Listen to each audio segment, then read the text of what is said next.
Õhtuti käis Siil karupojal külas. Nad lugesid üheskoos taevatähti kokku. Istusid puutüvel, jõid teed ja vaatasid tähistaevast. Taevas kõrgus katuse kohal, otse korstna taga. Korstnast paremale jäid karupoja tähed ja vasakule Siili omad. Algul kõndis Siil mööda põlluteed. Tema ümber keerlesid parves ühe päeva liblikad. Seejärel läks ta Männi metsa. Kui Siil metsast välja tuli, hakkas teda jälitama öökull. Tiivad harali. Siil teda aga ei märganud. Ta viis karupoele vaarikamoosi ja vaatas taevasse. Tähed, õhkas Siil ja peatus. Öökull oleks talle ääre pealt selga lennanud ning jäi samuti taevasse vahtima. Lombis peegeldub üks täht, ütles Siil omaette. Öökull kummardus samuti lombi kohale, kuid ei näinud seal midagi peale iseenda. Ta sai tigedaks ja trampis oma karvaste jalgadega veevahule. Samal ajal vaatas Siil vana tumeda kaevu sügavusse. Uhuu, hüüdis Siil. Uhuhuu, vastas talle vana kaev. Siil hüppas kaevuservalt alla ja hõikas ühe korra veel, nagu viskaks kivivette. Uhuu.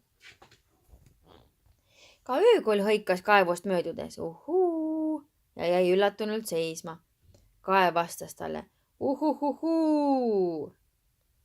Öökull upitas end kaevuservale ja hõikas veel kord. Uhuu. Kaev vastas kõminal. Uhuhuhuu. Öökull tursatas naerda ja nii nad seal teineteist kuulatades vastakuti hõikusid, öökull ja vana kaev. Siil aga sibas oma pambukesega edasi, rääkides mõttes karupojaga.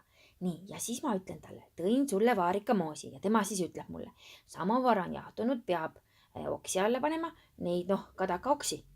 Ja siis mina ütlen talle ja siis ma ütlen talle, korraga tardus Siil paigale. Otse tema ees seisi udus valge hobune. Huvitav, mõtles Siil. Kui hobune magama heidab, kas siis udu läheb talle kurku kah? Ettevaatlikult hakkas Siil mööda künka veeru laskuma. Ta tahtis pääseda udu sisse, et näha, mismoodi seal udu sees on. Mitte midagi pole näha, isegi oma käppasid ei ole näha. Hobune, hüüdis Siil, kuid hobune ei vastanud. Ootamatult riivas Siili langev leht. Siil sulges ehmatusest käppadega silmad. Kui ta uuesti välja piilus, nägi ta tigu, kes salapäraselt oma koda õõtsutades eemale roomas. Siil kergitas harglikult lehte. Päris kõrva ääres kuulis ta ühtäkki hingamist. Tõmbas keegi suur loom ennast mühina lõhku täis, kerkides taevani. Oi, kas see oli elevant või äkki ikka ei olnudki?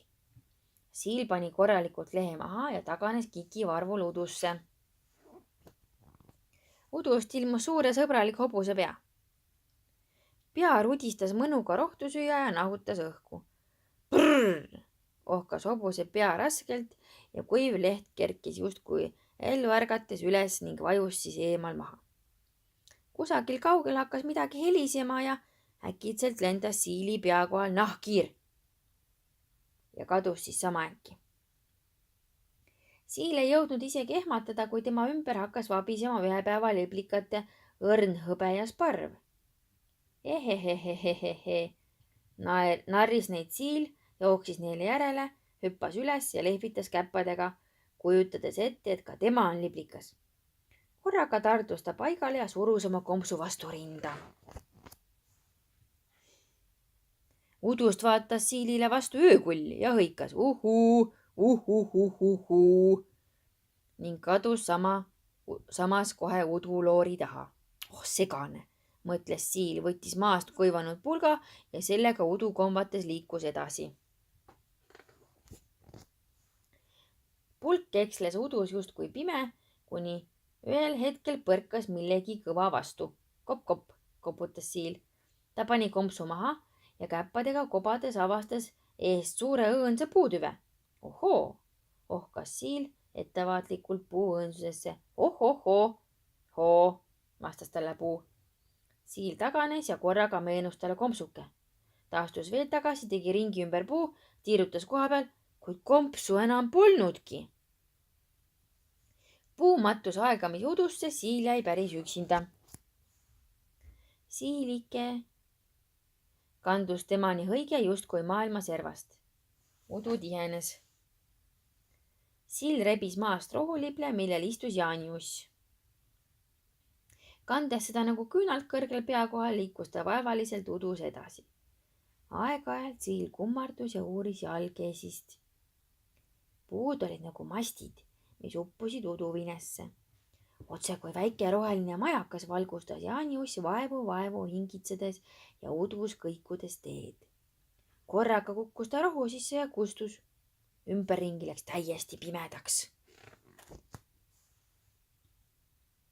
Udu hakkas siili ümber keerlema ja siil pani jooksu. Talle tundus, et udust järgnesid talle hiigelsuur tigu, hiir, öökull. Siinsamas hakkas hingama elevant ning puult varises leht. Siil kukkus rohu sisse ja kattis käppadega pea. Korraga ilmus udust koer. Ta pani siili ette tema kompsu, haigutas kogu oma suure koerasuuga ja kadus vinesse. Eemalt oli kuulda karupoja häält. Siilike. Ohohohoo, tormas siil hääle suunas, kuid lopsti kukkus vette. Ma olen jões, mõtles hirmust lõdisev siil. Natuke odanud otsustas ta, et las jõgi kannatada. Ta hingas sügavalt sisse ja jõgi kandiski teda alla voolu. Kõrgel taevas sirasid tähed. Siili kohalt ujus mööda hobuse pea. Kusagil kaugel tinistati vaikselt balalaikat.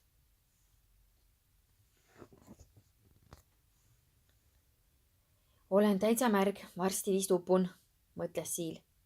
Äkitselt puudutas keegi tema tagumist käppa. Vabandage, küsis too keegi. Kes te olete ja kuidas te siia sattusite? Ma olen siil, vastas siil sosinal. Ma kukkusin jõkke. Siis istuge mulle selga, ütles see keegi. Ma viin teid kaldale. Siil istus kellegi laiale libedale seljale ja juba minuti pärast oli ta kaldal. Aitäh, ütles siil selge häälega.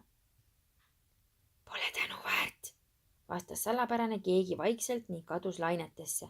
Siil isegi ei näinud teda. Siil istus oma kompsuga puutüvel ja vaatas taardunud pilgul enda ette. Oli kuulda kellegi kiirustavaid samme. Siil, kus sa olid? Küsis lõõtsutav karupoeg ja potsatas ta kõrvale. Ma kutsusin sind, aga sa ei vastanud. Siil ei öelnud mitte midagi. Ta vaid piidles silmanurgast karupoega. Panin juba samavari trepil hakkama, nihutasin punutud tugitooli lähemale, et meil oleks mõnusam tähti lugeda. Mõtlesin, et nüüd kohe sa tuled, istume, joome teed vaarikamoosiga. Sa ju tõid vaarikamoosi, eks? Sain samavari küdema ja panin neid, tead küll, oksi, mis nende nimed nüüd oligi. Kadakaoksi, ütles siil aeglaselt. Kadakaoksi, jah, just nii, rõõmustas karupoeg, et suitsul oleks hea lõhn ja kes siis veel peale sinu hakkab tähti lugema? Karupoeg muudkui rääkis ja rääkis, siil aga mõtles omaette. Küll on hea, et me jälle koos oleme. Ja siis mõtles veel siil hobusest. Ei tea, kuidas tal seal udu sees ikkagi on. Kõik oli vaikne. Öises taevas särasid eredad tähed. Öökull kõneles kaevuga. Uhuu, hõikas öökull. Uhuhuhuu, vastas talle kaev. Uhuu, ütles öökull. Uhuhuhuu, kõmises kaev vastu. Uhuu, uhuhuhuu, uhuhuhuu.